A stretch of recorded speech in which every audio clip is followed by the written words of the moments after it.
Hello, everyone, and welcome to Grid Live, Formula One Bahrain Grand Prix pre-race program. Be sure to comment in the chat room, like and subscribe to our YouTube channel, Grid Network. Special shout out to Felipe Drukovic for winning the Formula 2 race today and the return to action for the first time since the end of September in Russia. Callum Ilott and Jehan Daruvula completed the podium, and Mick Schumacher still holds a 12-point championship lead over Callum Ilott as the season nears its end. I'm Kobe Lambert from the Podium Finish.net. With me, as always, Joe Samniego, who'll kick off the show with Formula One coverage. Yes, Formula One this weekend. I know it was definitely, as you were talking about the Formula Two, a lot going on. And this weekend, I think it's going to be a lot of fun for the fans. But of course, everyone's talking about next weekend, the Almost Oval.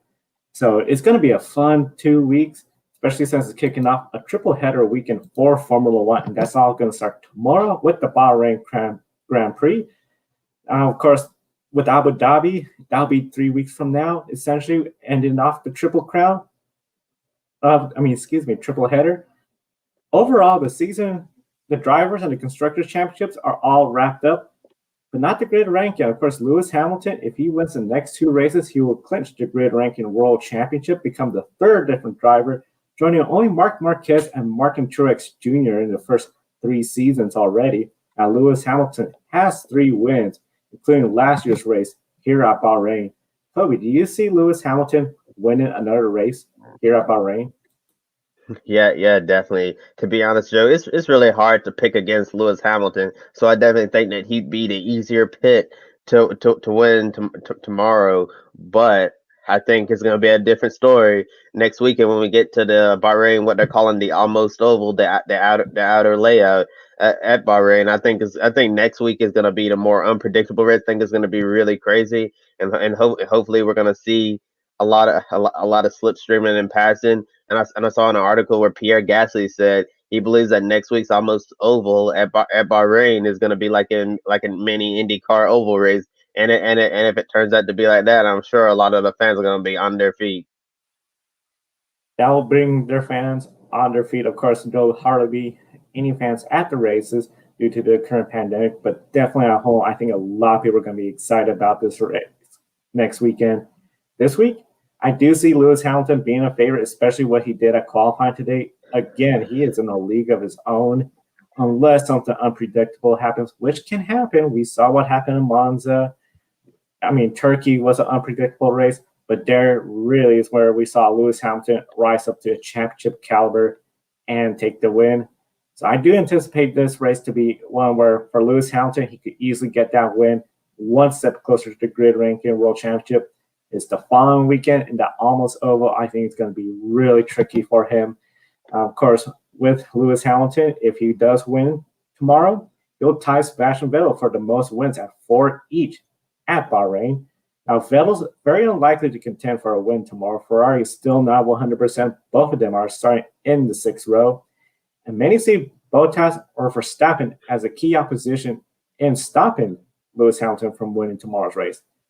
Bottas, of course, he's in the points battle to stay ahead of Verstappen in the points battle. How important is it for Bottas to stay ahead of Verstappen for the championship?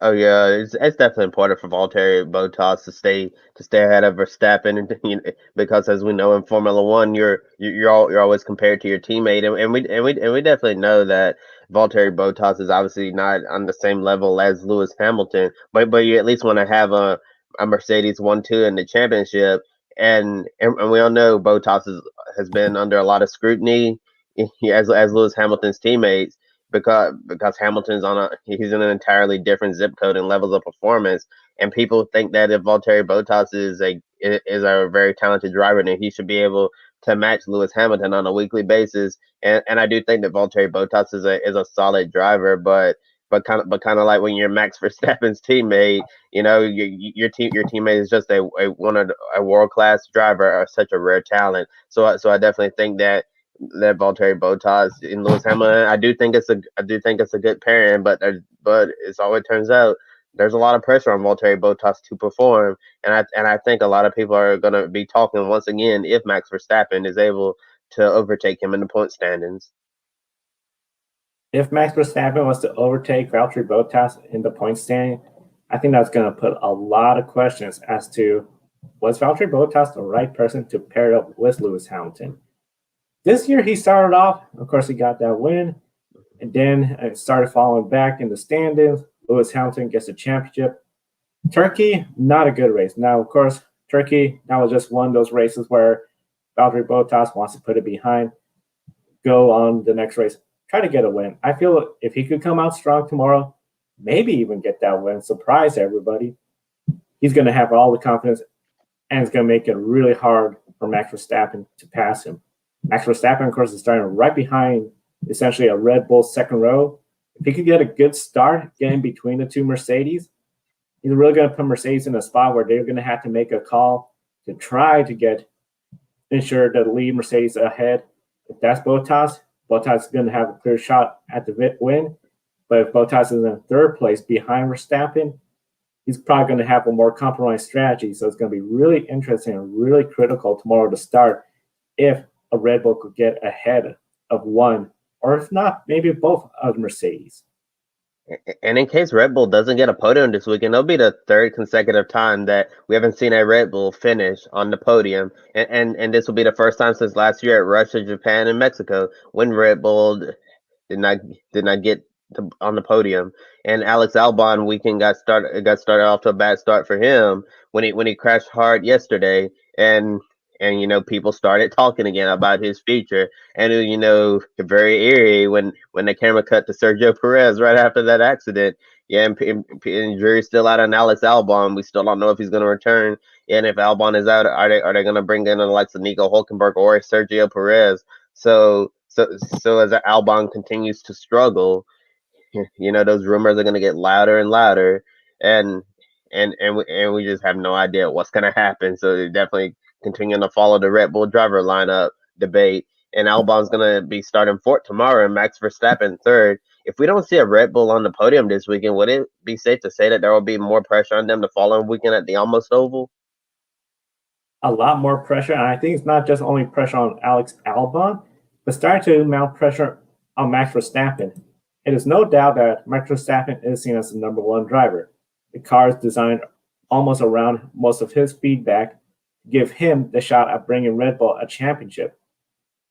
Max Verstappen doesn't get a podium this weekend, and if Alex Albon doesn't get a podium this weekend, I think the pressure is going to be really on both drivers now. Max Verstappen, he's very talented, but they still want to see a championship contender. Yes, wins are good. He got a win this year already. But they want that next level. They just don't want to always be known as Max Verstappen's team. He goes out, he wins, but they don't bring home a championship. So I think if they don't get a podium this weekend, there's going to be pressure on the entire team to perform because they need to bring home champions. They got a good car. Max Verstappen is a great talent. He should be contending for a championship. It shouldn't be really decided so early. Yeah, definitely should be contending for a championship. And another team that may have some more pressure on them is Racing Point, and McLaren's only 5 points behind Racing Point in the constructors standings. And they have Renault Power, and Renault itself 18 points behind, and Daniel Ricciardo has set third in the goal, has set third place as the goal for the black and yellow. Has Racing Point lost the advantage they had early on, or are they just caving under pressure? I think it's a little bit of both with Racing Point. It does seem they have caved under the pressure. I know last weekend when they were racing, Lance Stroll took the pole. Right here on Grid Live, I was skeptical about both Racing Points getting a podium finish. They always seem to have a missed opportunity, and only one of them takes a podium. We saw Lance Stroll picked up some damage, fell to the back. Sergio Perez was the only one on the pole. We saw it as well, too, on how he could have very likely lose that podium had both Ferraris gotten around him on the last lap. So I do see a little bit of the pressure building up. A lot of people questioning, when are you going to get the double podiums? Who's going to be the first driver to get the win? But we are seeing, especially Renault, they are looking much better compared to the start of earlier this year. Daniel Ricciardo, podiums, got quick pace. He is looking really good. McLaren, I feel if Carlos Sainz was a bit more consistent, we'll be really talking about McLaren being that next seat above Racing Point now because I don't see Racing Point exactly being as strong as they were earlier this year. Yeah, definitely. Racing Point not as strong as they were earlier this year in the last round of Turkish Grand Prix. Things are looking really good for Racing Point. Unfortunately, yeah, Lance Stroll in the wet conditions got off to a solid lead. Sergio Perez come back to have a wonderful result. Yeah, so although Racing Point hasn't really shown the type of form we saw early in the season, I do think that their performance in the Turkish Grand Prix was definitely something to be proud of. But I definitely think that in both weekends in Bahrain, definitely gonna be a lot tougher for them. They're gonna try to close the season out on a positive note. Yeah, try to close out the season on a positive note. I feel the almost oval is an advantage to them since it's going to be so unpredictable. They're not behind some of the other big teams when it comes to notes. Taking a look at the top 10 starts for tomorrow's race, of course, Lewis Hamilton, Valtteri Bottas, another Mercedes front row. Then we have the Red Bulls in the second row. There's Sergio Perez, the lone Racing Point in the top 10. Daniel Ricciardo and his teammate Esteban Ocon occupy 6th and 7th place. Then we have Pierre Gasly and Daniel Kvyat on 8th and 9th. Strong showing for AlphaTauri. Of course, Pierre Gasly really stood out his first year racing here at Bahrain. And then Lando Norris, the lone McLaren, trying to get around Sergio Perez to get McLaren ahead of Racing Point in the Constructor Championship. With that said, of course, we know when it comes to the teams, next year, Racing Point, they'll become Aston Martin, Renault F1 rebrand to Alpine, and Alonso is set to replace Daniel Ricciardo. So a lot of changes there. Of course, we still not 100% sure what's going to happen with AlphaTauri. We know we're going to see Pierre Gasly come back, but Daniel Kvyat definitely trying to put on some good races, a good show out there, and get some great results. Do you think with both AlphaTauris in the top 10, we can anticipate another surprise top 5 performance from either one of the AlphaTauri drivers? Well, I think the only reason that'll happen this weekend, if we'll see some attrition ahead of them, I don't really see Danny Kvyat or Pierre Gasly finishing the top 5 in this Grand Prix. But I do think if something happens to everyone in front of them, then it's certainly a possibility. I'd be willing to bet a surprise top 5 next week at the almost oval because I think that race is going to be, as I mentioned, super unpredictable. Very unpredictable next weekend. I just see next weekend the AlphaTauris have a really good shot at it. DRS zone, that's going to be huge for them. The big thing, of course, qualifying, getting a good starting spot. If we have a race where we see cars dropping off, something unpredictable, I could see both of them easily in the top 5. Pierre Gasly, I think he'll be working his way up towards the front. How far front? Well, if we got the 2 Mercedes, Red Bull, and I assume Sergio Perez, a good race, I would see probably, maybe, Pierre Gasly in 5th place, but I don't see him much higher than that. Taking a look at the course map for this weekend at Bahrain for the Bahrain Grand Prix, it is 5.412 kilometers, around 3.362 miles, 15 corners. The first of the 2 races here, of course, the second race will be on a shorter layout. It'll be the first nice race of the year, considering the unusual circumstances usually run earlier in the year when it's warmer, but it's much cooler this weekend compared to the traditional weekend at Bahrain. Toby, do you see this weekend's race in cooler condition and under the nighttime going to affect the race? Well, I think it may have a little impact on the race because I think it just depends on the different packages they're running because typically in some and you see this in different racing series just like over in NASCAR with the low horsepower high downforce package. This will be the type of weather conditions that need to get a good race and a lot of passing, a lot of close action. Yeah, so that will work for NASCAR, but however, in other series, when they're running a low downforce package, hot and slick racetrack is the perfect conditions for great racing, and cooler conditions would not be the ideal conditions. But I think in this race, I'm not really sure what type of racing we'll see. Hopefully the cooler conditions will lead to more passing, more competitive race. But as I always say, these are my drinking wars on this show. We're just gonna have to wait and see. Wait and see. One of the big things, of course, the cooler conditions is going to make it where it will have some impact. Hopefully, it will produce some more passing opportunities, better racing. The one thing that's really interesting compared to NASCAR, and that was a really good example. NASCAR, we talk a lot of times about cold tires. When the driver make a pit stop, they have cold tires on there. You got to be careful, especially in the IndyCar series. If they're running on cold tires and there's a transition in track from wet to dry, it's very critical those first few laps to warm up the tires and try to stay on the track. Formula One, of course, they have the tire heaters. So they're keeping the tires nice, cool, warm, ready to go out on the track.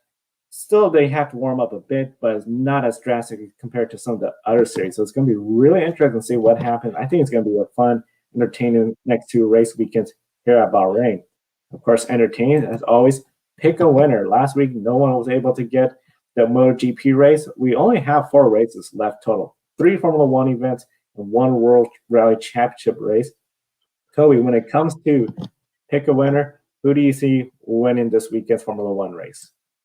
As I mentioned at the top of the program, I think it's Lewis Hamilton. Not going to try to go crazy and venture off elsewhere. You're definitely going with the Formula One champion. Yeah, without a doubt. After qualifying today, Lewis Hamilton, something has to go beyond plan. Something crazy like a first lap contact, which ironically, Valtteri Bottas, when he was driving for Williams, contacted Lewis Hamilton years ago in that first lap, first corner, ruined both their races. I don't know if something like that could happen. Most likely it won't be Bottas, of course, but you got Max Verstappen, Alex Albon.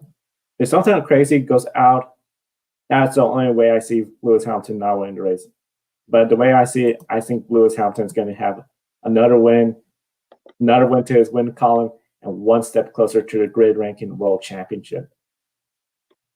Yeah, definitely, Joe. I don't see anybody but Lewis Hamilton winning this race. But as we all know, in the world of motorsports, we can see a lot of crazy things happen. Like you mentioned, could see a lap one, turn one incident where Hamilton gets piled up and taken out of the race, or we can see a penalty later on, or it could see a mechanical failure from Mercedes, which is extremely rare nowadays. So anything is possible. We might even get a shock winner like Pierre Gasly at Monza. We didn't expect that to happen, and we don't expect that to happen tomorrow. But certainly we could see something really crazy happen. As we all know, this is 2020, and we've seen some really crazy, unusual things this year. And next we're going to continue with Formula One, but we're going to talk about the future of of 2 outgoing Haas F1 drivers, and we're going to start off talking about Kevin Magnussen. And Motorsport.com first reported that the Danish racing driver is looking to race in North America next season, joining Chip Ganassi Racing's new Cadillac DPI program as one of the full season drivers. And alongside him will be former Wayne Taylor Racing driver Ringer van der Zande, and Scott Dixon will be the endurance driver. 2 drivers from the Wayne Taylor Racing Cadillac DPI program that concluded this year as the team is switching to Acura. And, and there's no word on a Rolex 24 only driver, but in my opinion, Jimmy Johnson would make the most sense here, considering that he's going to be driving the road and street courses for Ganassi's IndyCar program.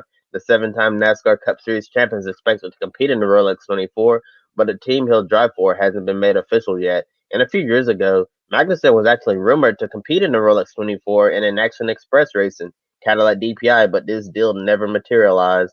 Now it's looking like he'll actually get to drive a Cadillac after all. Joe, if this story turns into reality, how do you see Magnussen transition into endurance racing? I think essentially the endurance racing will be a good fit for Magnussen. Come in there, of course, the cars, they're not as extreme when it comes to Formula One. The endurance cars, they're more built because they know you're going to have a longer stint traditionally compared to a Formula One car in an F1 race. So the car, his feedback is going to make the car even better for the road courses. He is super fast in the road courses. My opinion, Magnussen is one of the better drivers out there. Until unfortunately, just a time of being with Haas during this time, that isn't working out. Of course, he got a podium with McLaren when he was with McLaren early on in his career. So I do think it's going to bring a lot of information, a lot of talent to that team, help them essentially really improve their programs a lot to contend for the wins. So I see him transitioning really well, and I think he'll be a big fan favorite. Not only is he a Formula F1 driver, of course, a lot of people know about his personalities from the Formula One Netflix show and some of the comments he made. So I see him being something of a celebrity that the fans are really going to want to come and watch race in IMSA. Yeah, I'm expecting the transition to endurance race and sports cars is going to be flawless for Kevin Magnussen. Although the Cadillac DPI, the DPI class in general is definitely not a Formula One car, but those high downforce prototypes definitely when drivers are behind the wheel of those prototypes, is definitely same mindset of driving an open wheel car. So I definitely don't think that would be a major transition for Magnussen. Might be a little bit more difficult in a GT car since that's a different driving style. But I think in a high downforce prototype with a lot of power, I definitely think that it's going to suit Kevin Magnussen's driving style well. And the name Magnussen is actually very familiar to sports car racing fans in North America. Kevin's father, Jan Magnussen, is well known for his success with Corvette racing, and Jan won several GT championships in IMSA competition, including back-to-back GTLM titles in 2017 and 2018. And in 2014, he scored a GTLM class victory at the Rolex 24. And in addition, Magnussen's won the Mobil 1 12 Hours of Sebring and Petit Le Mans several times, and also a four-time class winner at the 24 Hours of Le Mans. So he's definitely no stranger to success in IMSA and sports car racing in general. How do you think Jan's experience and success can help his son Kevin? I think especially when it comes to Sebring, that's going to be a really big race for Kevin Magnussen, especially once we get into the nighttime conditions later on. He's going to bring a good amount of information, especially as the track changes during the endurance races. Of course, a lot of times we see a big fluctuation in temperatures from the start to the end. Sebring is, of course, a good classic example. Starts in the day when the sun's out, ends under the lights. Well, hardly any lights there, but under the night sky. So it's going to be one of those things where I feel for Kevin Magnussen, having Jan there, I think will be really helpful for on the track and then off the track too. It's very different atmosphere. Formula One, fans don't necessarily get the access to all the drivers compared to IMSA, where there are a lot of follow-up of fans coming up to drivers, interacting with the drivers a lot more. It's going to be a very big different culture when it comes to racing here in the United States, and I think Jan will be really helpful in Kevin Magnussen navigating through all the changes. Yeah, I definitely think having his father years of experience success will be tremendous for Kevin Magnussen getting used to all of the racing in IMSA. And you brought up a good point. Definitely a different culture in Formula One. Is basically an all about me culture where you have to put yourself a priority. But in sports car racing, you have to work with other people and your co-driver. So definitely a huge change in culture, going from hey it's all about me. I'm the most important driver on this team to is not all about me at all. It's all about working together as a team to get the best possible result. And as Kevin Magnussen is learning all these new tracks in IMSA, there's nobody better than Jan Magnussen to go and pick his brain, try to get advice, learn all of the tracks, since Jan Magnussen has raced at every single racetrack on the IMSA calendar. And Joe, wanted to do a follow-up question while we're talking about Jan Magnussen Corvette racing. What we all know that Corvette's going to be looking to revamp his driver lineup, endurance drivers, and also looking for a full season driver to go aside Tommy Milner in the number 4 Corvette, with Oliver Gavin retiring from full-time competition. And considering, Jan Magnussen, Corvette racing legend, his son Kevin Magnussen, are you a bit surprised that we haven't seen Kevin Magnussen's name in the rumor mill at Corvette racing? Or do you think the reason why is Corvette's looking for a driver that'll be committed for a while, because we all know that Kevin Magnussen really wants to be an IndyCar? You bring up a really good point. I do think there's a little bit of that. Corvette racing, they want to have a driver that's going to be there long term, continue racing with them. Kevin Magnussen has expressed interest in IndyCar. I think if the right opportunity was to come up in Formula One, he would take that. So I do see where with Corvette racing, they want a driver that's going to be there, big picture, long haul, Kevin Magnussen, there's potential could be a 1, maybe a 2 year deal. But if Kevin Magnussen has the opportunity for IndyCar or the right opportunity comes up in Formula One, I think Kevin Magnussen isn't afraid to go make that switch again.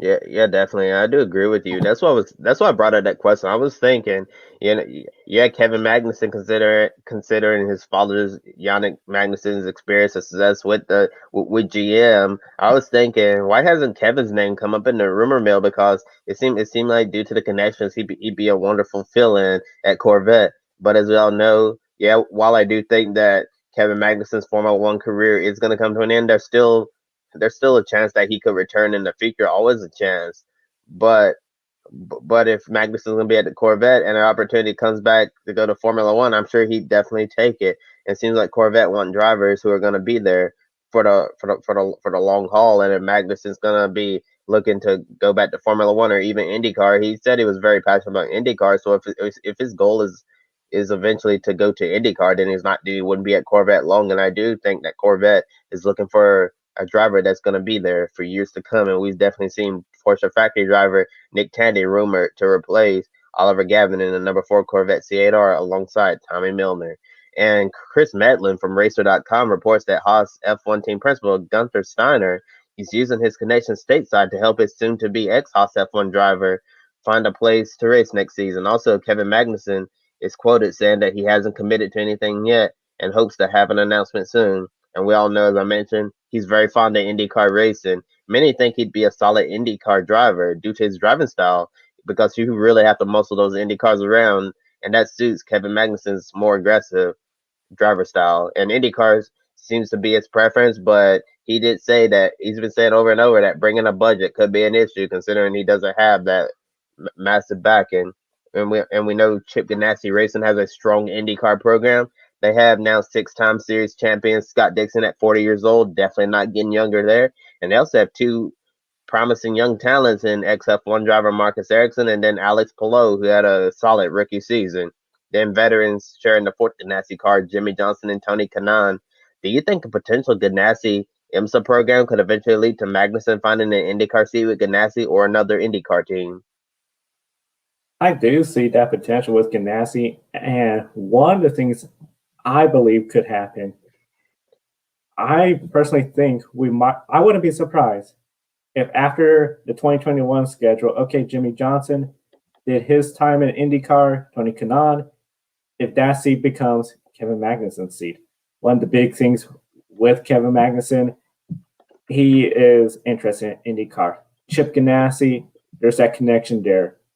Now, of course, there's also the chance too if Scott Dixon doesn't start winning, and then oh, who's going to replace Scott Dixon? That's another name, Kevin Magnussen. That could be a good candidate. He's in a good spot where with Chip Ganassi, there's going to be an open seat, believe, within the next 2 years. He could be easily a contender there. If not for a full-time seat, at least a couple starts at select events. We've seen like how Scott McLaughlin did the St. Petersburg Grand Prix. I wouldn't be surprised if Kevin Magnussen did 1 or 2 IndyCar starts next year with Ganassi. I think it's going to have a lot of potential for him in IndyCars.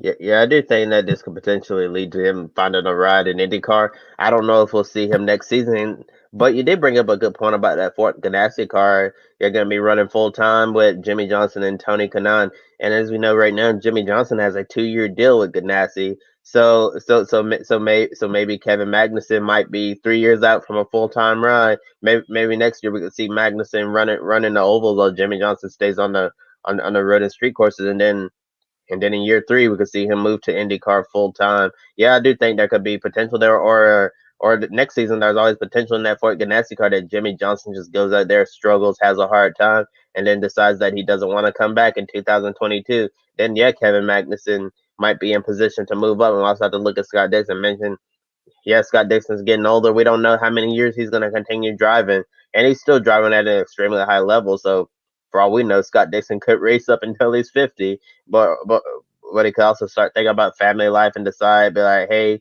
I've had a great career, and racing is obviously dangerous, and maybe it's time for me to take the next chapter and focus on my family. So I do think that within the Ganassi program, we could see Kevin Magnussen eventually replace Scott Dixon, or he could slide into that Fort Ganassi car, especially if Jimmy Johnson decides that he doesn't want to do any more IndyCar in 2022.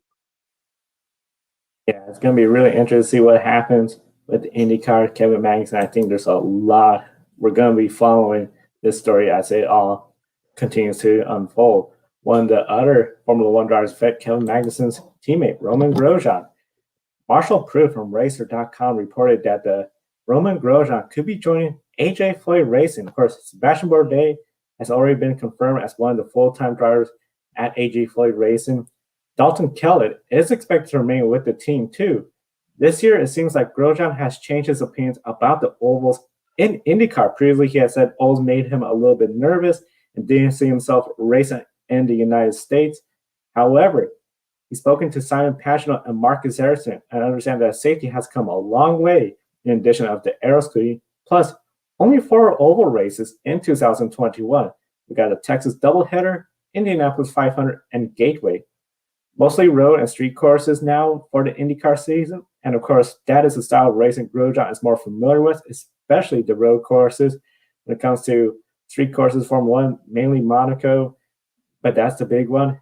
If Grosjean was to come to IndyCar, how well do you see him fitting in with AJ Foyt Racing alongside with Sebastian Bourdais?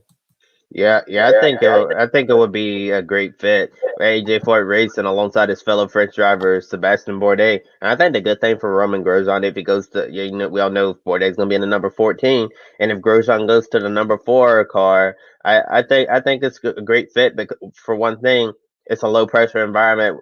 For we know AJ Foyt Racing's been at the back of the grid and have been trying to claw their way towards the front, and Sebastian Bourdais is known to be a driver who's a great program builder. We saw Delcorn Racing, they was towards the back of the grid before he got there, and then by the time he left, Delcorn Racing was very competitive, a lot more competitive than they had been in recent years, and it seems like that's why AJ Foyt Racing brought in Sebastian Bourdais full time next season, and I definitely think we're gonna see better days ahead for the entire operation at AJ Foyt Racing, and Grosjean gonna be low pressure environment. He's not gonna be expected to come out and win. It's gonna be a lot. It'd be a lot different. Let's say if Grosjean was coming in from Formula One, driving for Penske, Ganassi, or Andretti, then he'd be expected to perform almost immediately. But I think with AJ Foyt Racing, he's gonna be able to get some experience on his side. As he logs more laps, and if he makes any mistakes, gonna be a little bit more forgiving than it'd be if he was driving for a top tier IndyCar team. Yeah, with AJ Foyt Racing, a lot less pressure. This is really interesting. Sort of reminds me of way back in 1993 when Robbie Gordon started off his IndyCar career with AJ Foyt Racing. That first race of the year surprised everyone, bringing that number 14 car up towards the front. I could see Roman Grosjean being that surprise again, first race of the year, just bringing the AJ Foyt team up, especially with Sebastian Bourdais there.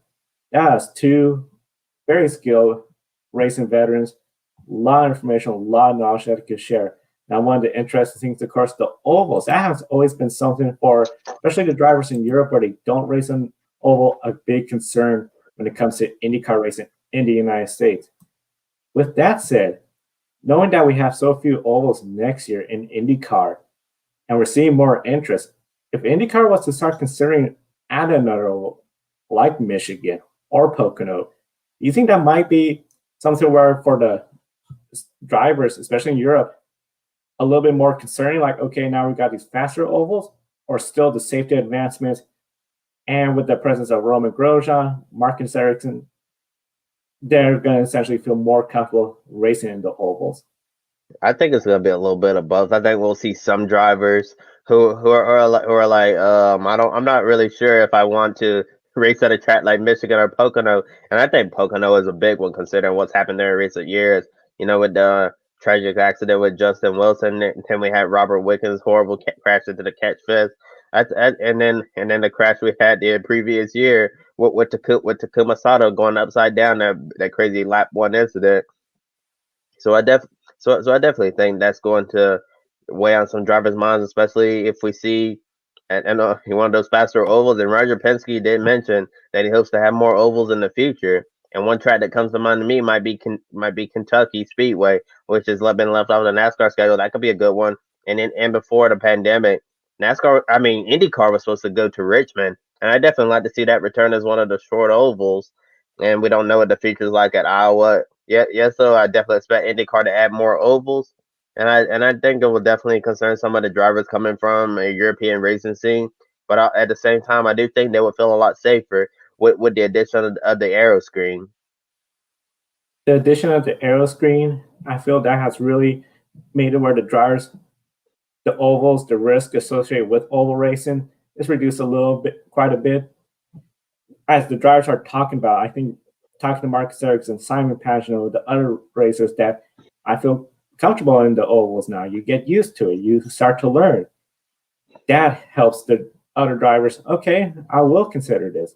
One of the things I remember that stood out for me when we participated with Media Day over at Indianapolis Motor Speedway, they had to ask Max Chilton, why do you only do the Indianapolis 500? Do you not like the oval? And he brought up a good point. Indianapolis 500, they have the full months of practice there, logging laps, working on the car. Whereas in the oval weekend, you usually have 2 days. In the case of this year, 1 day to work on the car, put in a hot lap, and then go out there and race. So essentially, I wonder if maybe there's something IndyCar could do where for the oval races going forward, especially some of the higher speed tracks, if we see Michigan come back, have that extra day of practice so that way, especially the new drivers, rookies, or veteran drivers from Formula One Europe that are rookies but never been an oval, I think that could be a good way to have it where the drivers to gain more experience and essentially get to the point where they feel a lot more comfortable in the ovals. Yeah, definitely, and we know oval racing has always been a foreign discipline to a lot of people who come from European open wheel racing because that is just something that just doesn't happen over there. Yeah, and it's different cultures as we know. We have road course racing here in the United States, but it's not at the same level as it is overseas, and vice versa. When you look at the oval racing here, yeah, and I do think we have to give props to Fernando Alonso when he decided to skip the Monaco Grand Prix and go run the Indianapolis 500. I think he opened a lot of people's eyes from across the pond about oval racing because I remember seeing a lot of comments from people where they said they thought oval racing was extremely dangerous or they didn't understand just turning left, and then when Alonso brought more eyes to the Indy 500, a lot of fans from Europe saw that oval racing isn't actually that bad, and I think he's also opened the door up for future Formula One drivers, or like Roman Grosjean to come over here, try out the ovals, and maybe it's not as bad as they were all expecting. And next, we're going to look at our final news story for today before we get into some quick takes about a current IndyCar driver who is evaluating running some NASCAR races. And Marshall Pruitt and Kelly Crandall from Racer.com reported on a surprising development. IndyCar driver Santino Ferrucci is looking at the possibility of competing in select NASCAR races next season, specifically Xfinity and Cup races at Bristol Dirt and the Charlotte Roval. And as we all know, Santino Ferrucci is one of the most polarizing drivers in motorsports. Fans either love him or hate him. And at the 2019 Indy 500, he wowed and impressed Dale Earnhardt Jr. by his aggressive moves, and Ferrucci's definitely shown some flashes of brilliance in IndyCar racing and definitely has quite the personality. Do you think Ferrucci would be a good fit in the NASCAR garage? In the NASCAR garage, I think Santino Ferrucci is going to sort of learn, especially from the veteran drivers, a lot of lessons, especially when it comes to stock car racing.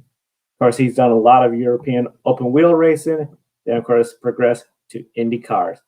His personality, I do see where he'll be either a fan favorite to many or booed by many. Of course, we see a lot of times NASCAR drivers are either cheered or booed by the fans. So I do see where with his personality, the fans will either really, really love him because of his personality, his aggressive driving style. Some of them, they especially Santino, we know he's not afraid, and I could see this, especially in the stock car. He's not afraid to push somebody out of the way, get a little physical.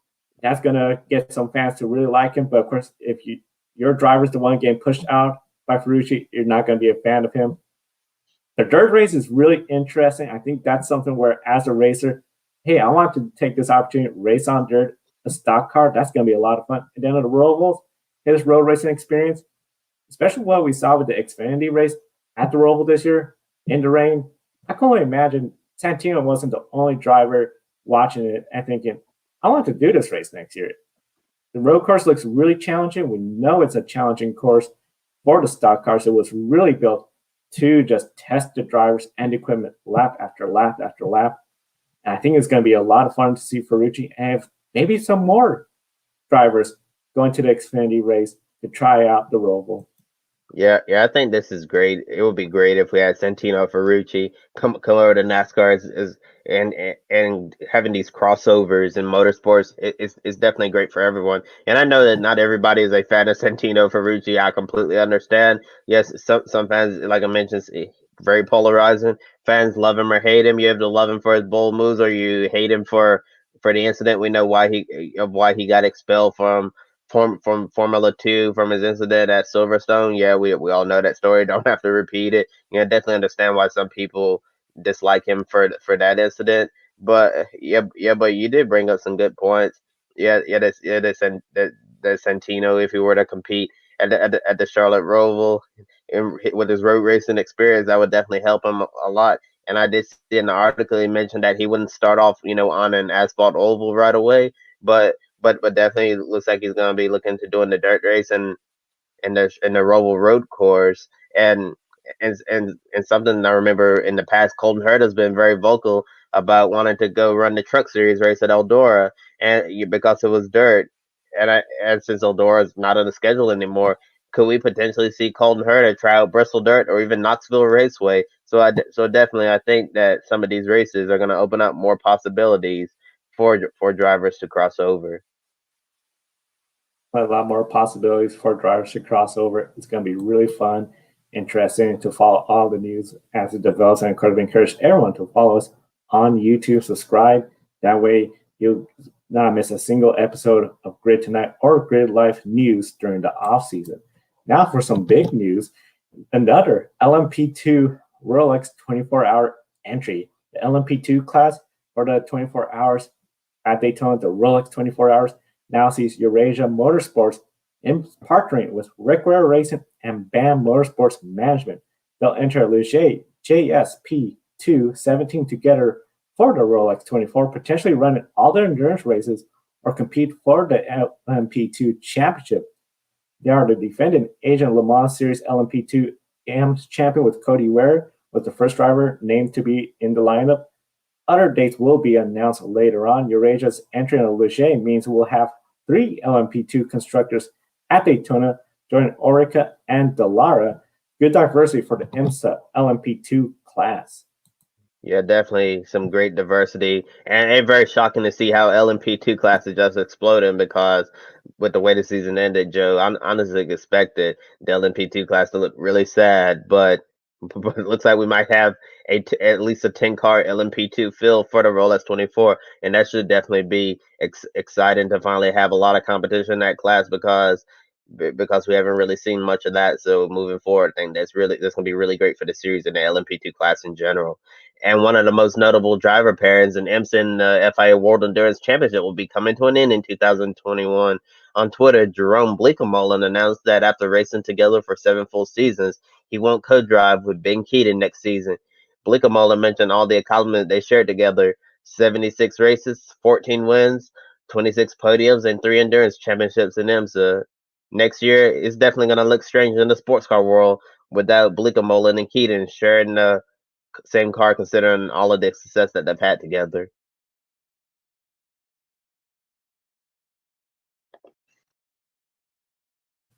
I was muted. Definitely, it's going to look really strange next year without them in IMSA. So it's going to be something else. Definitely, we want to thank everyone for watching us today. Of course, we want to give a big thank you to Colin, our Patreon. contributing, helping us expand the grid network, growing it. We are super excited about 2021. We encourage everyone, check out our grid Patreon page, look at our investment plans. We are very transparent with how your money is being invested in the grid network because we want to bring you more and more coverage of motorsports, especially 2021. We are building up, making plans for next year. It's going to be really exciting.